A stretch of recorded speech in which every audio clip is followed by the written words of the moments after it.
Hello YouTube, welcome to my first video. Today we are going to be discussing The Power of Habit by Charles Duhigg. Why we do what we do in life and business.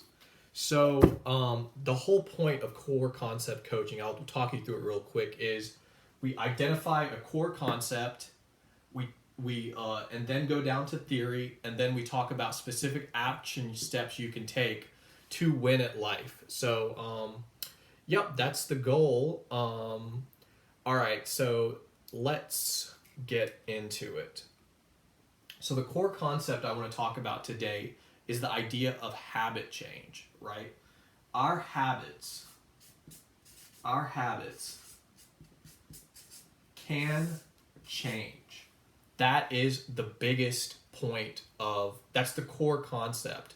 That's the biggest point I want to make. There's an ancient structure in the brain called the basal ganglia. And that's the structure that ingrains our habits, right? So habits are quite difficult to change, especially when we've been doing them for years and years and years. But the core concept of that book is that we can change our habits. We can, by understanding habits, by understanding the theory, we can change our habits. So the basic structure of the habit loop is cue, routine, and reward. So there are many different cues for similar habits. So say the cue for smoking cigarettes is the smell of a cigarette, or you see a pack on the street. So there are many cues for the routine of smoking cigarettes, but there's usually, depending on the habit, there's usually only one reward, which is the high that you get from that nicotine. So that's the basic structure of the habit loop. Cue, routine, reward. And they're arrows because the loop reinforces itself. The second your brain learns that something is pleasurable or something feels good, it gets you that hit of dopamine, and it makes the cue more likely to trigger you and follow through with a certain ancient routine from your basal ganglia. So that's the basic structure, that's the theory of habits. So now we get into our action steps. How can we work on how to win at life by hacking our habits, right? We got to hack our habits. So the question is, there are 3 action steps that we can generally take to optimize our habits. The first action step is you can change social groups. So research has shown that our social groups affect what types of habits we create. It's like energy, or it's like the natural proclivity for individuals to harmonize with their environment. So if your friends demonstrate good habits, then those habits will rub off on you like osmosis. So that's the first point. The second point is we have to break down this habit loop. So first, let's focus on the cue, right?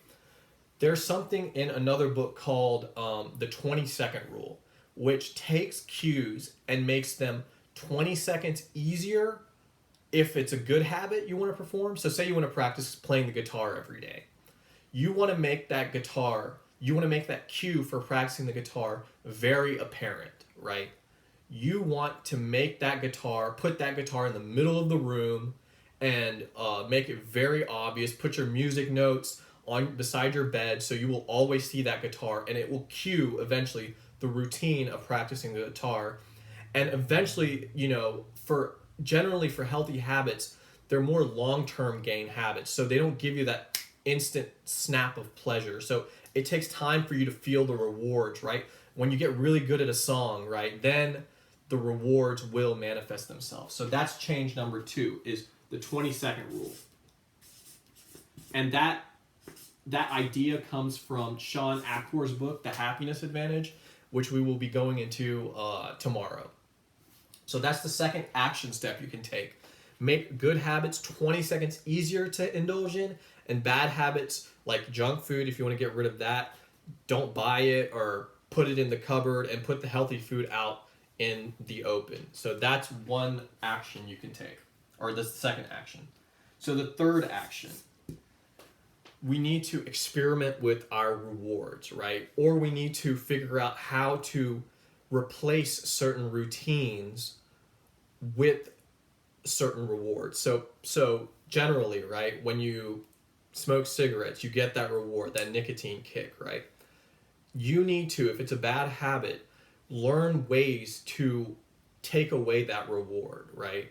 So generally, there are actually medications that you can take to like make nicotine less effective. So that's one way to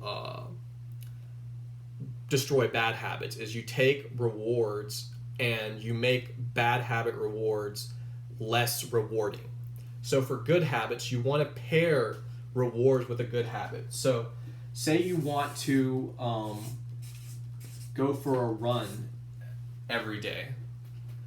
What is a way you can reward yourself? Perhaps you can eat a nice smoothie afterwards, and if you don't run, you don't get the smoothie, right? You have to find ways to hack the habits and figure out ways to massage these behaviors, right?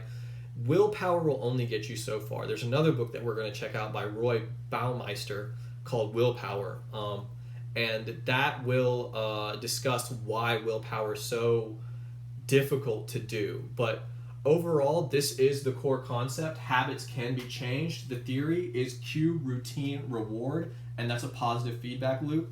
3 ways we can take action: change our social group, the 20-second rule, and experimenting with rewards. So that's all I have for today. Have a good one, guys.